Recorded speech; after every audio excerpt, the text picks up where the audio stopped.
Екі күндік форум. Осы екі ғана күн ішінде қатысушы өзін топ менеджер ретінде көруі қажет. Компанияның ресурстарына иелік етіп, адам аяғы батпайтын байлық қыртыстарын визуалды зерттейді. Инновациялық жобаларды тар кеңсенің ішінде отырып емес, Еуразия құрлығында орналасқан алып мемлекеттердің алаңында Атырауда жасақтайды. Талап сол, олар кәсіпкерлік аспектілерінде аттап өтпейді.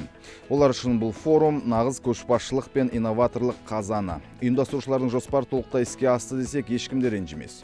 Екі елбасының кездесуінен екшеп өскелең ұрпаққа арнайы алаң бөлу, оларды жаңаша ойлауға жетектейтіні анық. Жастар Казэнерджи форумында не айтты?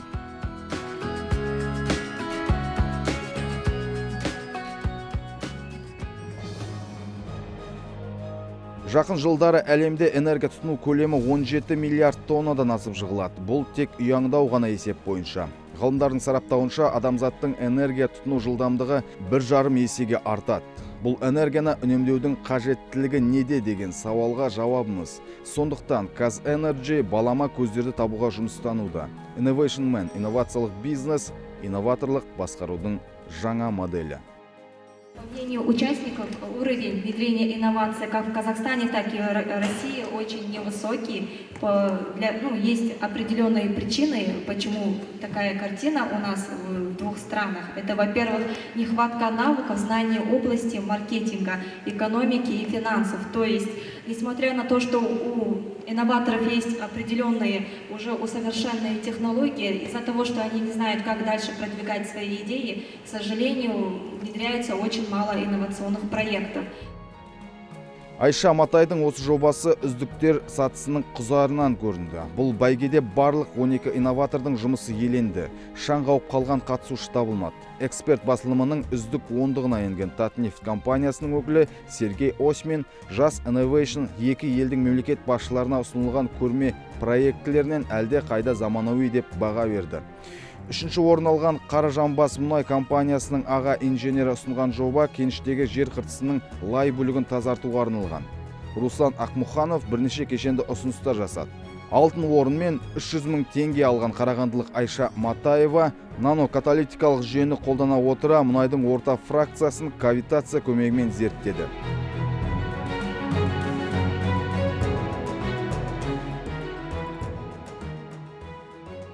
Юз форум Ұзақбай Қарабалиннің құттықтауымен ашылды. Қарабалиннің сөзінше энергия үнемдеу Қазақстанның әлемнің болашағы. Сондықтан көмірсутегінің өнімділігі, тасымалдануы, өңделуі жаңа идеяларды талап етіп отыр. Сұраныс адекватты, белсенді және мобильді мамандарды іздейді деп атап өтті ол. Креативті жастардың келелі күнге дайын жұмыстарына сенім білдірді. Казэнерджи қауымдастығының бас директоры Әсет Мағауовтан, РФ энергетика министрі Александр Навахтан, Лукойл Overseas Service БВ филиалының директоры Андрей Кирилловтан баталған форум делегаттары үш форсайт алаңында да белсенді болды. Жас мұнайшылар қазақстандық білім жүйесінің компанияларда оң баға алмайтындығына қынжылды. Осы бағытта Казсервис басшысы мекеменің жоғары құрылымы жас мамандарды өсіру жұмысын енгізуде деп алға тартты. Ресейде бұл бағыт әлдеқашан тың жолға қойылған. Қазір бұл елдің білім беру мекемелері белді компаниялар ұсынған талаптар бойынша оқытады.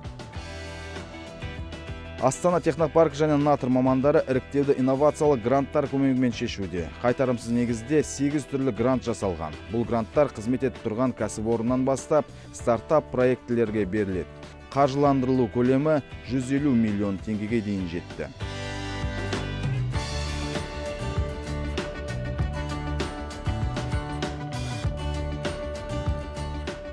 Кәсіпкерлердің айтары көп, тауар айналым қиын, екі елдің заң жүйесі өзгеше. Шекарадан асқан тауарға салынар салық жоғары, бірақ болашақта жағдай мүлдем өзгереді. Енді көршілердің татулығы заңды түрде беки түспек. Батыстық санкцияларды ескерсек, Ресей Қазақстанды жақын тартады. Я, насколько знаю, отслеживаю политическую ситуацию, в том числе и экономические принятия решений вашего президента.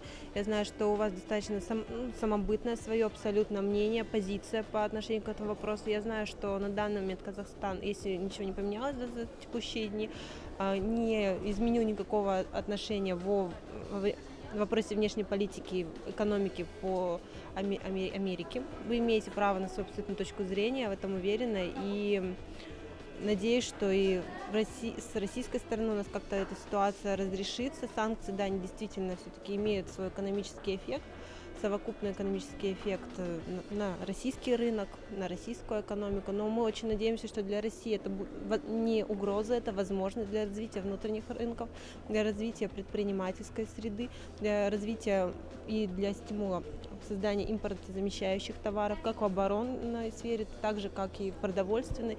И вообще вот несколько лет назад в рамках Астанинского экономического форума выступали эксперты весомые по продовольственной безопасности. Это один из самых, наверное, ключевых вопросов в экономике любой страны — обеспечение продовольствием населения. Было обозначено, что только Россия и Казахстан, две страны, могут обеспечить вообще продовольственную безопасность всего мира. Пікірсайыстар арасында қазақ және орыс оқытушылары ынтымақтастық туралы жастар ұйымдарда достық меморандумына қол қойды. Сонымен 2 күнді осылай қорыттық. Қазэнерджи стипендиаттарын салтанатпен шығарып салдық. Теңізшевройл директоры Тим Миллердің шеберлігінен сабақ алдық. Астана Экспоға Біріккен ұлттар ұйымы елшісі Леонардо Ди Каприоның да келетіндігін естіп қалдық. На ассамблее ООН, когда рассматривался первый климатический саммит, например, такой звезде, как Ди Каприо, был обозначен он послом ООН по изменению климата. Его миссия — проводить эту политику. Мы думаем, что будем его приглашать. Может быть, конечно, на вот этот форум мы уже не успеем отработать с его офисом. Он вчера только получил, как говорится, эти полномочия, да?